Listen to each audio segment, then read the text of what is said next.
irmãos, graça e paz. Eu queria muito desejar um bom dia, né, para vocês, né, que estão aí nos vendo. Eu queria muito dizer também que estamos com muitas saudades, né, dizer que estamos bem, com a graça de Deus, né, que passe logo esse momento de pandemia, né, para que a gente possa voltar logo a termos os nossos cultos presencialmente, né, com os irmãos. Queria convidar os irmãos a ler a Escritura comigo, que está lá em Oséias capítulo 6, e o versículo 3, que diz assim: Conheçamos o Senhor e esforcemos-nos por conhecê-lo. Tão certo como nasce o sol, ele aparecerá. Virá para nós como as chuvas de inverno e como as chuvas de primavera, que regam a terra. Eu queria muito dizer aos irmãos que continuem, né, firmes no Senhor. Estamos lutando aqui em casa para podermos estar unidos com o Senhor, né, e podermos praticar a palavra de Deus, como ela está dizendo aqui, né, que devemos nos esforçar em conhecer o Senhor, né, que Ele virá sobre as nossas vidas como chuvas. Né. Então, eu queria deixar essa mensagem de esperança para os irmãos, que se Deus quiser estaremos juntos, né, no culto mais uma vez. Né. Estou com muita saudade de vocês, irmãos. Eu queria convidar vocês a orarem comigo. Pai amado, Pai querido, queria muito agradecer ao Senhor, Deus, pelo teu cuidado, pelo teu carinho, pela tua proteção, Deus, pelo teu amor, Deus, que é tão imenso pelas nossas vidas. Eu queria muito agradecer ao Senhor por não ter deixado, Deus, que nós, Deus, a tua igreja, tivéssemos alguma doença grave, né? Alguma pessoa grave com essa doença. Né? Eu queria muito poder te agradecer por tudo, Deus. Pelo teu cuidado, pelo teu carinho, pelo teu afago, Deus, sobre as nossas vidas, pela tua proteção, Pai. Muito obrigado, Senhor. É o que eu te peço, já te agradeço em nome de Jesus Cristo. Amém. Amém, irmãos. Tchau. Irmãos, irmãs, estamos com saudades, né? Tu dá um beijo para teus amiguinhos? Vai? Beijo.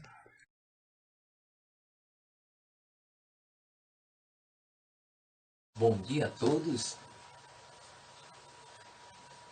É um prazer, né, estarmos mais uma vez aqui unidos em o nome do Senhor Jesus para começarmos mais esse tempo, né? Agradecer a Deus, né, porque é o amor dele, a direção dele que faz tudo isso acontecer. Vamos orar? Senhor Deus Todo-Poderoso, Soberano Deus, nós queremos tanto, Pai, te agradecer, porque Deus, o Senhor, continua na direção de tudo. És o Senhor, Deus, que permite, Deus, cada coisa. És o Senhor, Deus, com teu amor, que nos dá a direção correta, a direção verdadeira, o caminho, Deus, que nos traz alegria, determinação.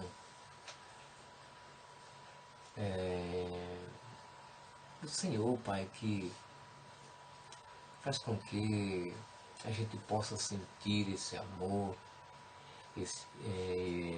sentir o desejo de nos juntar como família cristã para honrar ao Senhor, Deus.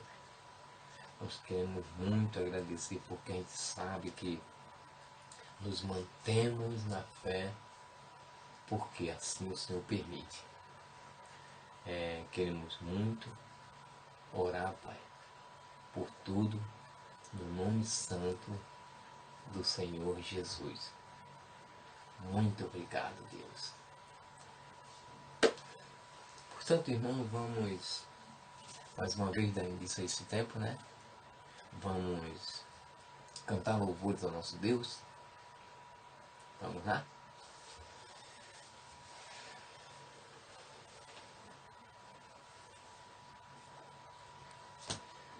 Vamos cantar as bem-aventuranças do Senhor, o número 138.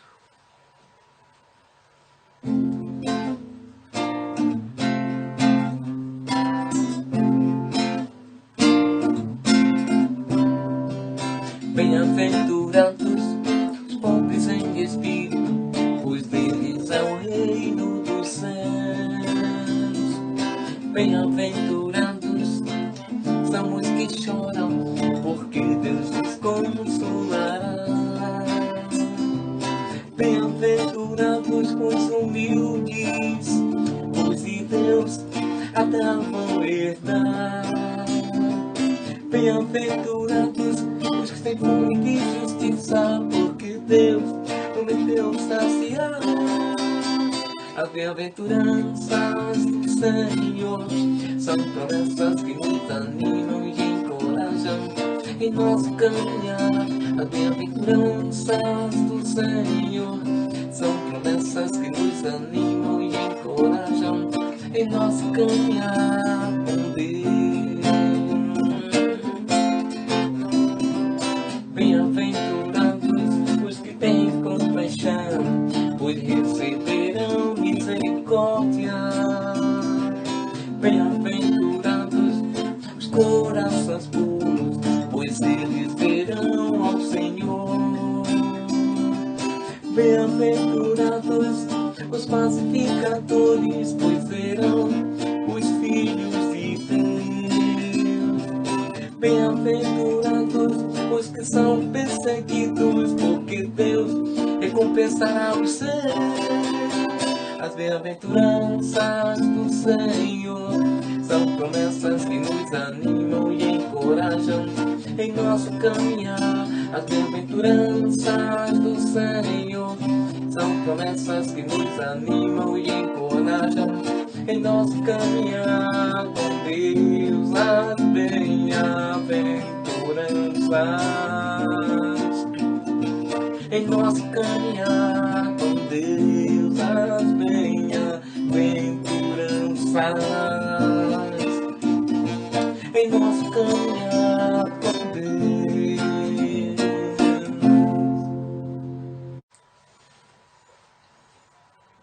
Vamos cantar mais um louvor? A Supremacia de Cristo, canção de número 146.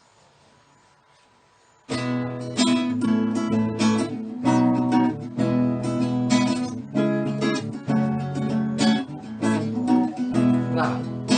A supremacia de Cristo brilhará, eu louvo a Deus dos céus, que para sempre reinará. A supremacia de Cristo brilhará, eu louvo a Deus dos céus, que para sempre reinará.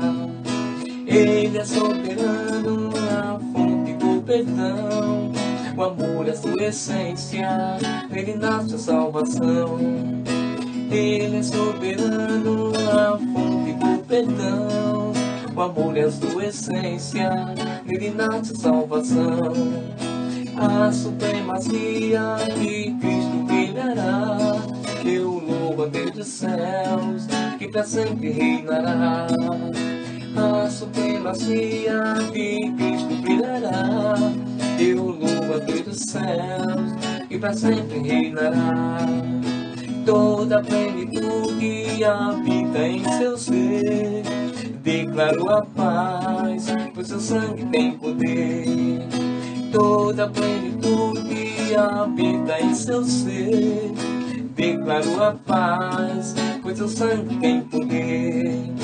Ontem, hoje, sempre, eterno é o Senhor, glória nas alturas, bendito é o Salvador. Ontem, hoje, sempre, eterno é o Senhor, glória nas alturas, bendito é o Salvador. A supremacia de Cristo brilhará, eu louvo a Deus dos céus, que para sempre reinará. A supremacia de Cristo brilhará, eu louvo a Deus dos céus, que para sempre reinará. Vamos cantar mais um louvor? Deus Transformador, número 63.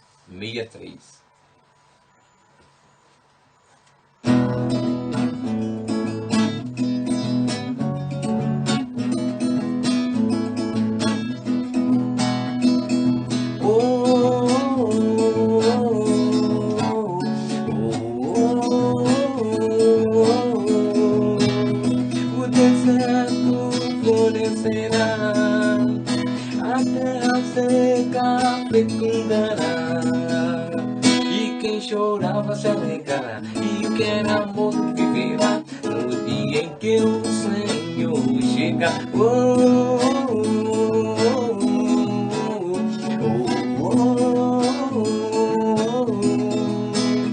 Os humildes irão reinar, o semeador colherá.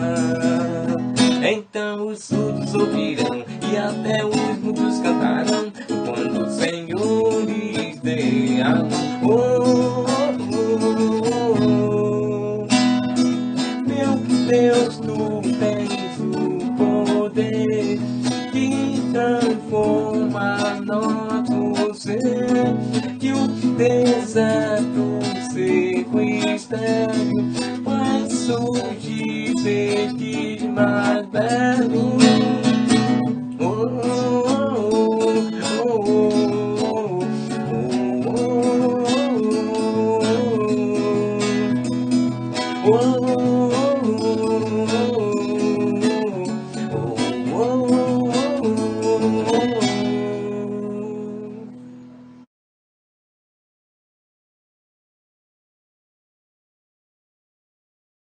Bom dia, irmãos, bom dia, igreja, né? Estamos aqui mais nesse domingo, juntos novamente, em espírito, na comunhão cristã dos santos, ao redor da palavra de Deus e de Jesus Cristo. Então, hoje é o dia do Senhor, é o dia onde todos se reúnem, né, com a fé voltada para a ressurreição do Filho de Deus.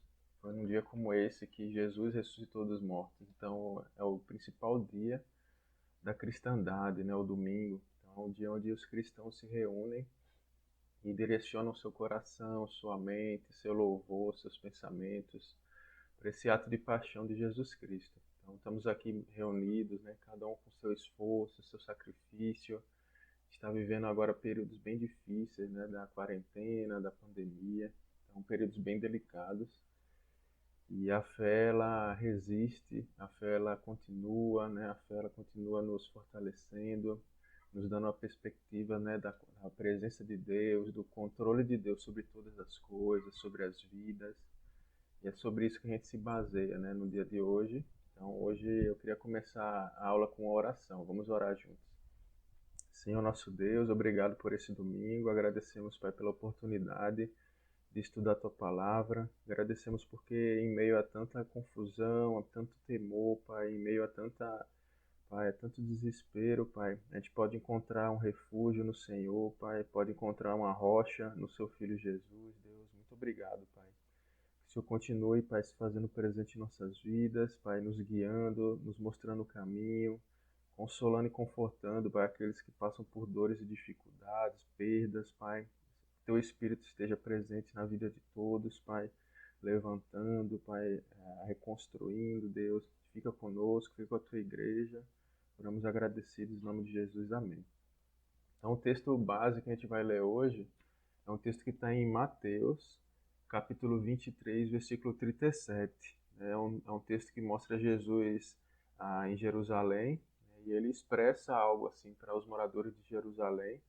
E aí eu quero pegar só uma parte dessa fala de Jesus Cristo. É Mateus 23, versículo 37, né, que está aqui na Bíblia. Então a gente vai ler junto. Mateus 23, versículo 37, que diz assim: Jesus terminou dizendo: Jerusalém, Jerusalém, que mata os profetas e apedreja os mensageiros que Deus lhe manda. Quantas vezes eu quis abraçar todo o seu povo, assim como a galinha junta os seus pintinhos debaixo das suas asas, mas vocês não quiseram. Agora a casa de vocês ficará completamente abandonada. Eu afirmo que vocês não me verão mais, até chegar o tempo que dirão: Deus abençoe aquele que vem em nome do Senhor. Então, esse texto, Jesus fazendo um alerta, né, para os moradores de Jerusalém. Nesse momento aqui, a gente vê que é já no finalzinho do livro de Mateus, então é quase o final assim, da história de Jesus. Então Jesus ele já tinha feito várias entradas em Jerusalém, né, durante vários momentos, e ele recebeu muita rejeição do povo de Jerusalém. E aí Jesus está falando sobre isso, né? E aí o trecho que eu quero assim dar um destaque, né, dessa fala toda é quando ele diz assim: quantas vezes eu quis abraçar todo o seu povo, assim como a galinha junta os seus pintinhos debaixo das suas asas. Então, aqui ele está falando do amor de Deus, né? Ele está falando do amor que Jesus estava querendo distribuir para todos os moradores de Jerusalém. E aí quando ele vai fazer uma comparação, né? Quando ele vai usar um símbolo, um objeto, né? Um animal para exemplificar, né? E aí ele usa esse exemplo da galinha, que junta, né, seus pintinhos debaixo das suas asas, né, como símbolo de amor e proteção.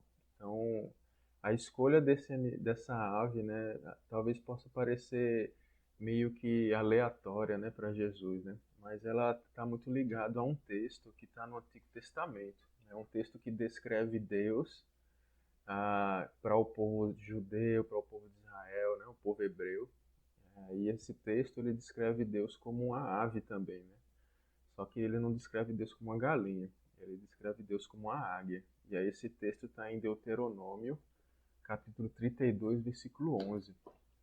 Eu vou ler para a gente aqui. Está no livro de Deuteronômio 32, versículo 11. Esse versículo ele está num cântico que Moisés criou, né, quando Deus libertou o povo de Israel.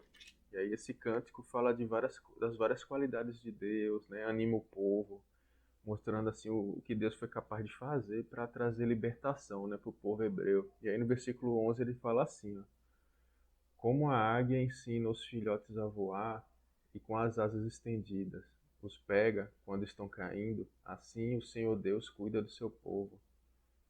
Até aqui, né? Então a gente observa assim que Deus aqui ele é comparado a uma águia. É uma águia que também cuida dos seus filhotes, protege, né? Só que a águia ela é um símbolo de poder. Aqui Moisés está falando sobre o cuidado de Deus, mas de um Deus poderoso. Um Deus que era capaz de ser combativo para poder cuidar do seu povo. E a águia ela é um símbolo de poder para várias culturas, né? Quando você vai estudar um pouco assim, da cultura dos romanos, dos gregos, na história, a águia ela é um símbolo de poder, né? Você vê que o Império Romano ele tinha sempre uma águia, né, como um símbolo, né, do governo do Império Romano. Zeus, né, da mitologia grega, é considerado o deus dos deuses dos gregos e um dos animais que Zeus se transformava para ter contato com os humanos era a águia. Então a águia ela se tornou assim esse símbolo, né, do deus dos deuses da mitologia greco-romana.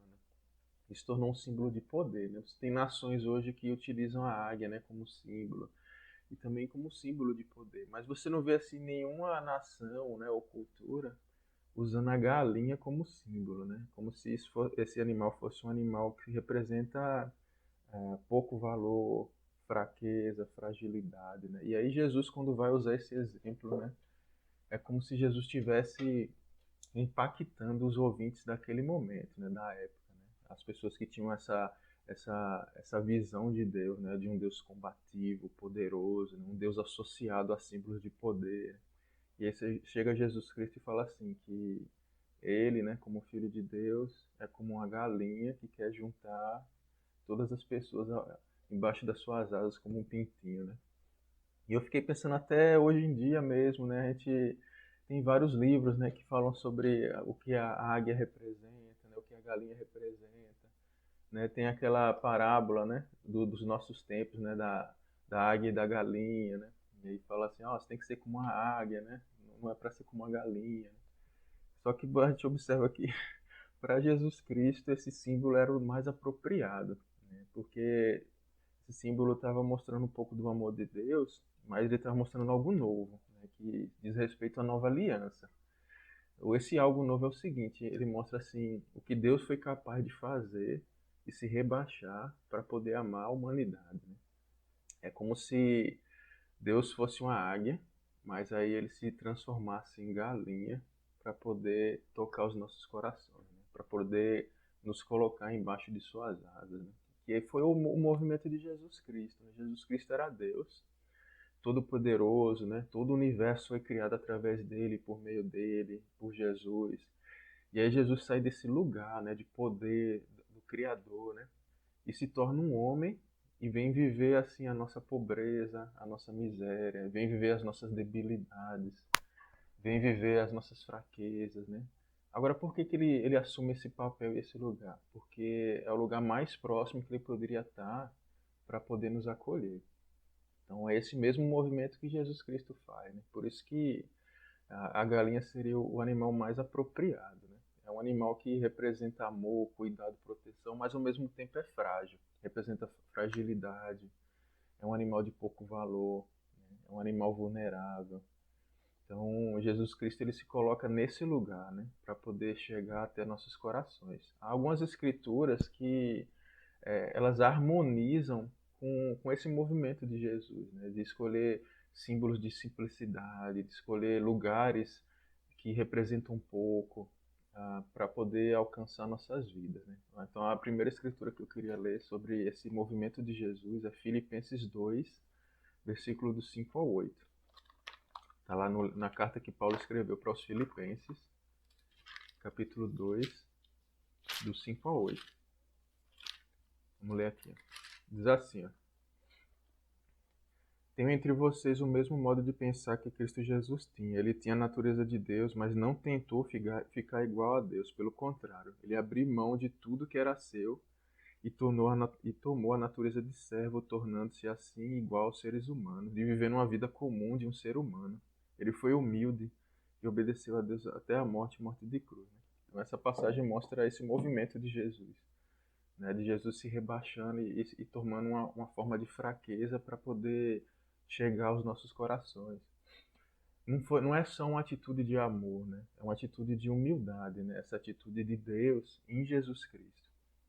Então Jesus ele se descreve dessa forma porque seria talvez assim a forma mais apropriada sobre esse movimento de Jesus. Jesus, para amar nossas vidas, ele precisou se tornar frágil.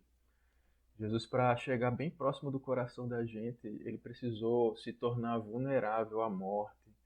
Ele precisou se tornar vulnerável às forças humanas, né? Jesus precisou se tornar vulnerável à dor. Jesus precisou se tornar vulnerável, né? Até a corrupção da humanidade. Então Jesus ele se tornou vulnerável, né? A tudo isso.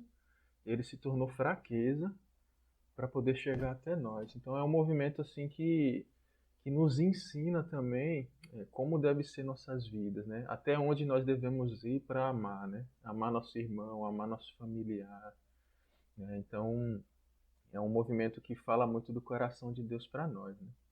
Então, outra escritura que eu queria ler para vocês é João 13, versículo do 4 ao 5. João 13, versículo do 4 ao 5. Diz assim, né? Então Jesus se levantou, tirou a sua capa, pegou uma toalha e amarrou na cintura. Em seguida, pôs numa bacia e começou a lavar os pés dos discípulos e enxugá-los com a toalha, né? E aí você vai já para o versículo 12 de João 13, né? Continua o capítulo, versículo 12. Depois de lavar os pés dos seus discípulos, Jesus vestiu de novo a capa, sentou-se outra vez à mesa e perguntou: Vocês entenderam o que eu fiz? Vocês me chamam de mestre e de senhor, e têm razão, pois eu sou. Se eu, senhor e mestre, lavei os pés de vocês, então vocês devem lavar os pés uns dos outros, né? Pois eu dei o exemplo para que vocês façam o que eu fiz. Então Jesus aqui ele está mostrando novamente esse movimento, né? De ele é Deus, ele é Senhor, ele é mestre, ele é o Criador. Só que ao mesmo tempo ele é aquele que vai lavar os pés como um empregado. É aquele que vai pegar nos pés sujos, né? E vai pegar da sua própria roupa para poder limpar, poder cuidar, né? Dos pés dos apóstolos, dos discípulos, né? Como um servo, como um escravo. E isso é chocante, né? Para eles, né? Tanto que Pedro, ele, a princípio, ele não aceita que Jesus lave ele, né? Porque ele tem uma ideia de Deus, né? Que não cabe isso. E aí Jesus ele quer ensinar essa grande lição para os discípulos, né? Que na realidade esse movimento de se rebaixar pelo amor é o movimento que mais descreve Deus, mais do que o movimento do poder, o movimento do domínio, o movimento da autoridade, né? Jesus em diversos momentos ele disse que se ele quisesse ele poderia ordenar para que legiões de anjos chegassem, né, e arrasassem com tudo, e acabassem com toda a maldade da humanidade. Só que muitas vidas iam ser perdidas, né? Então ele abre mão disso, né? Desse movimento de poder, de domínio, de autoridade, para poder se colocar como um humano que ama e serve, né? Como o último, né? Como o escravo de todos. Uma outra escritura que eu quero mostrar para vocês É Mateus 20, 28. Vamos ver lá, Mateus 20, versículo 28. Fala assim, ó. Porque até o Filho do Homem não veio para ser servido, mas para servir e dar a sua vida para salvar muita gente, né? Então, a gente observa assim que essa alegoria, né, esse simbolismo que ele se utiliza da galinha, né, com os pintinhos, está muito ligado a esse movimento de Jesus, né, de se tornar frágil para poder acolher e amar, né? Então,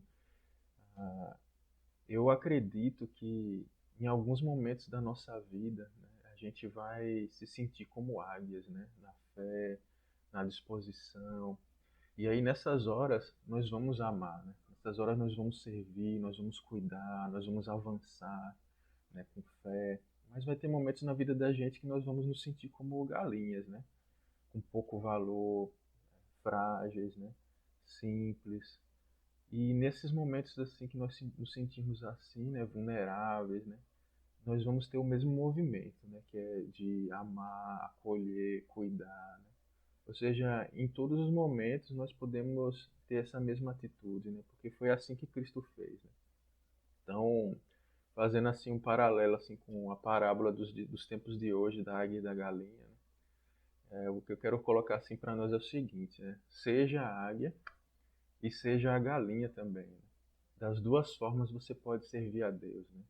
Existe lugar para você das duas formas na igreja de Deus, né? Existe lugar para você das duas formas no reino de Deus, né? Deus quer usar a sua vida você sendo uma águia e Deus quer usar a sua vida você sendo uma galinha, né? Ou seja, o amor de Deus ele pode se manifestar de diversas maneiras, né? Através das várias características da nossa vida, dependendo das várias situações que estamos passando, né? Assim como ele usou a vida de Jesus Cristo, né? Usou a vida de todos os discípulos, dos apóstolos, né? Durante toda a humanidade, né? Então, irmãos, quero muito animar cada um de nós a olhar esse exemplo de amor de Deus, né? Em todos os casos aqui que a gente está comentando, né? O que fica mais evidente é esse movimento de amar, né? Que é o movimento de Deus, né? Deus ele chega para nos amar, ele chega para nos acolher, né? Então essa ação de Deus ela serve para nós como um exemplo de como viver, de como tratar uns aos outros, né? De como tratar nosso cônjuge, de como tratar nossos filhos, de como tratar nosso patrão, de como tratar as pessoas que convivem com a gente, nosso irmão. E aí nos momentos em que a coisa pegar e ficar difícil, né, para amar, né? Ó, tá insuportável, tá intragável, né? Tá difícil, eu tô doído, eu tô cortado. Nessas horas a gente vai se rebaixar para amar, né? Que é o movimento de Jesus, né? E para amar, Jesus ele desceu para o mais baixo lugar, né? Para poder chegar nos nossos corações. Então, esse movimento de Jesus ele nos ensina sobre até onde devemos ir para amar, né? E essa direção não é para cima, essa direção é para baixo, né? Até que ponto a gente está disposto a nos rebaixar, né? Para poder amar alguém difícil, amar alguém que não nos ama, né? Então, Jesus ele fala muito isso nas bem-aventuranças, né? Amar alguém que ama você é fácil, né? Há virtude se você ama alguém que não ama você, né? Então isso aí também é um movimento assim que Jesus ensina pra gente sobre o amor, né? Até onde o amor se rebaixa, né? Para poder chegar no coração do outro. Então há muito ensinamento nesse exemplo de Jesus aqui que ele coloca, né? Para Jerusalém. Jesus estava lamentando porque o povo de Jerusalém não estava querendo receber desse amor, né? De acolhê-los embaixo das suas asas, né?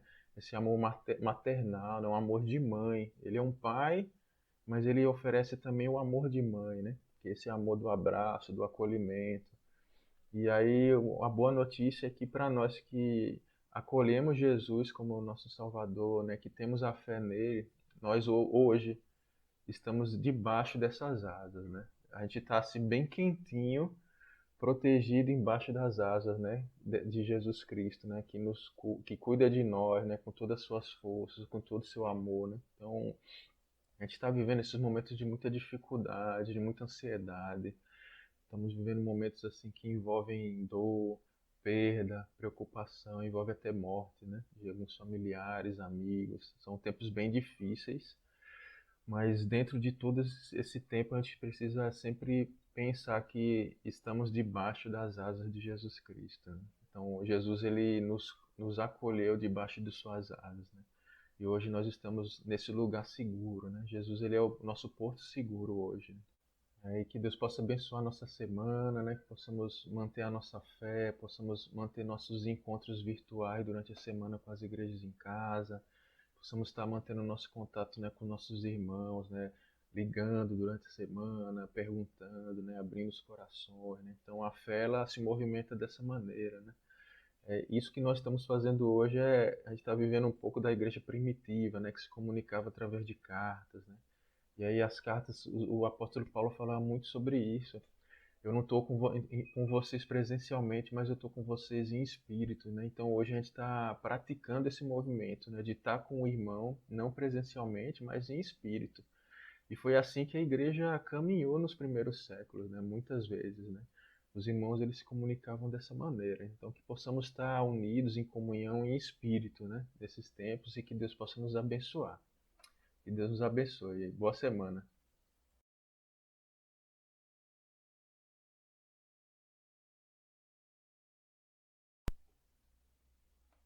Bom dia novamente. Esse é o momento da ceia, né? O momento que Jesus ele instituiu, né, para a sua igreja, para ser celebrado todos os domingos. Então hoje no mundo todo, né, os irmãos estão fazendo culto e estão celebrando também a ceia do Senhor, né, que é um memorial.